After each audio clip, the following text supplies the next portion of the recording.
మన లలిత teacher own brother. అక్కడ కొంతకాలం ఉన్నారు. ఆ తర్వాత అక్కడి నుంచి తెనాలి వెళ్ళారు. ఆ తర్వాత కొంతకాలం తూర్పుగోదావరి జిల్లాలో ఉన్నారు.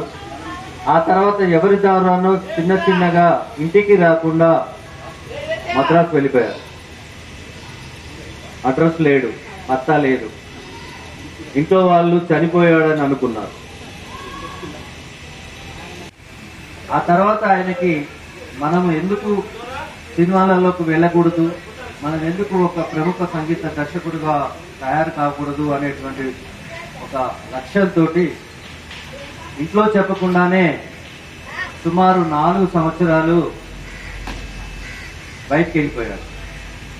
మొదట ఖమ్మం వెళ్ళారు. అక్కడ విశ్వం గారని తమిళ కన్నడ చిత్రాలకు దాదాపు 50 నుంచి 60 సినిమాలకు దర్శకత్వం వహించినటువంటి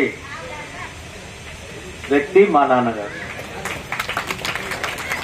మా నాన్నగారు 1917లో హుజూర్నగర్ లో జన్మించారు. ఆయనకు సంగీతం అంటే చాలా పిచ్చి. దాదాపు హుజూర్నగర్ లో ఒక్కసారి పీచి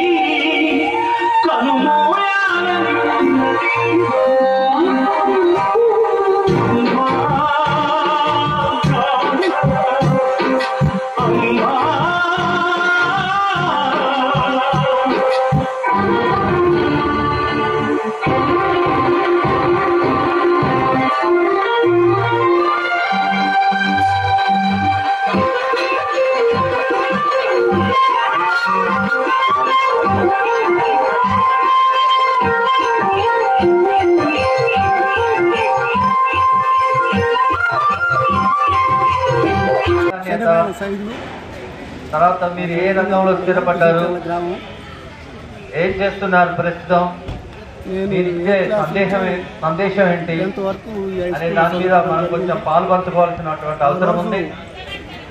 మహిళలు ఎవరైనా ఉంటే ఒక పాట పాడాలని విజ్ఞప్తి చేస్తున్నారు. కూడా తప్పితే ఎక్కడ ఒక హై స్కూల్ లేకుండే టైం పాస్ కోసం మహిళలు ఎవరైనా ఉంటే చదువుకున్నాం. ఒక పాట ఈ స్కూల్లో దయచేసి నాటి విద్యార్థులు అందరం ఆడటం, పాడటం, ఇదే స్టేజ్ మీద డ్రామాలు వేయటం, గ్రామంలో కబడ్డీ ఆడటం, ఇవన్నీ చేసి 73లో 10th క్లాస్ అయిపోయిన తర్వాత అంత విడిపోవడం జరిగింది. కాకపోతే బాధాకరం ఏంటంటే ఆ రోజు మాతో ఉన్నటువంటి స్నేహితులు, తోటి విద్యార్థులు ఎవరుతుండ్రో కొంతమంది చనిపోవటం అయింది. ఇప్పటికీ కొంతమంది మాకు విద్యాబుద్ధులు చెప్పినటువంటి పంతులు కూడా కొంతమంది చనిపోవడం అది బాధాకరం. అయినా మొన్న 2008లో ఒకసారి కలిసినాం.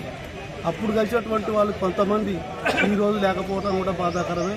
అలాంటి స్మృతుల్ని మేము జ్ఞాపకం చేసుకోవడం